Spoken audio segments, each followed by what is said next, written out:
নরোত্তম দাস ঠাকুর আজকের এই মাঘ মাসের পূর্ণিমা তিথিতে তিনি জগতে আবির্ভূত হন। তার আগে মহাপ্রভু লীলা বিলাস করেছেন, নবদ্বীপ লীলা, তারপরে সন্ন্যাস লীলা করে তিনি যখন পুরীতে ছিলেন সেখান থেকে বললেন, না, আমি দুবার করে আমি বৃন্দাবনে যেতে চাইলাম, আমি বৃন্দাবনে যেতে পারলাম না, এবার আমি বৃন্দাবনে যাব। কিন্তু একবার যেতে চেয়েছিলেন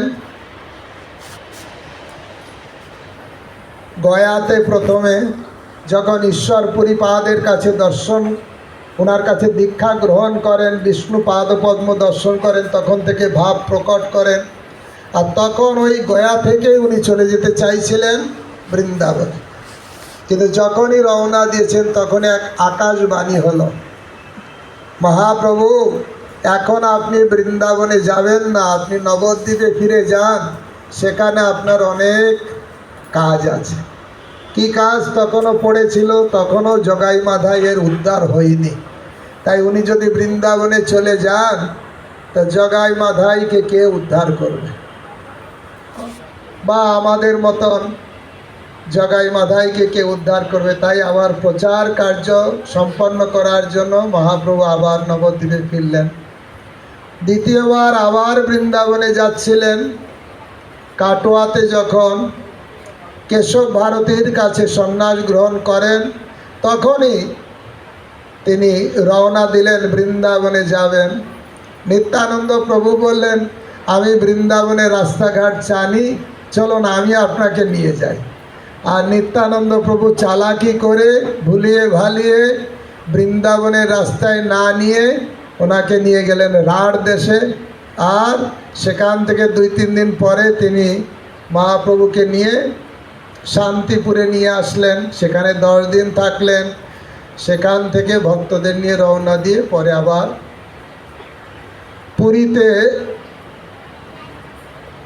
পুরীতে ফিরে যান। নীলাচলে মায়ের আদেশ ক্রমে, মা আদেশ করেছেন নীলাচলে থাকতে, তাই মায়ের আদেশ ক্রমে উনি নীলাচলে। কিন্তু মহাপ্রভু যখন পরে পুরী ধাম থেকে আবার ভাবলেন এবার যাব বৃন্দাবনে, আমি যাওয়ার সময় আমি 2 মাকে দেখে যাব। এক মা আমার সচী মাতা, এক মা আমার গঙ্গা মাতা। 2 মাকে দেখে বাংলা হয়ে বিহার হয়ে আমি বৃন্দাবনে উত্তরপ্রদেশে যাব। এই সংকল্প করে মহাপ্রভু আসলেন পানিহাটিতে। পানিহাটি থেকে গেলেন কাঁচরাপাড়া, কাঁচরাপাড়া থেকে গেলেন শান্তিপুর, শান্তিপুর থেকে গেলেন বিদ্যানগরে বিদ্যা বাচস্পতির গৃহে। সেখান থেকে মহাপ্রভু রওনা দিয়ে কুলিয়াতে মাধব ঘোষের বাড়িতে গেলেন।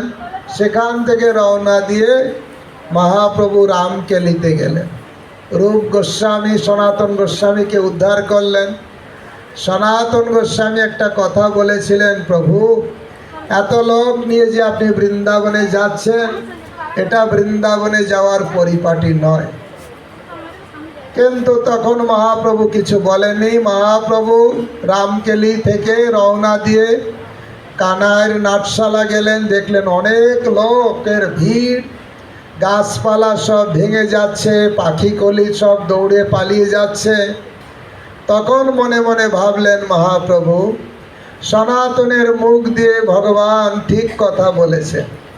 এত লোক নিয়ে যদি আমি বৃন্দাবনে যাব, এই কানার নাটশালায় কত গাছপালা নষ্ট হচ্ছে, কত পশু পাখিরা উদ্বেগ মনে করছে।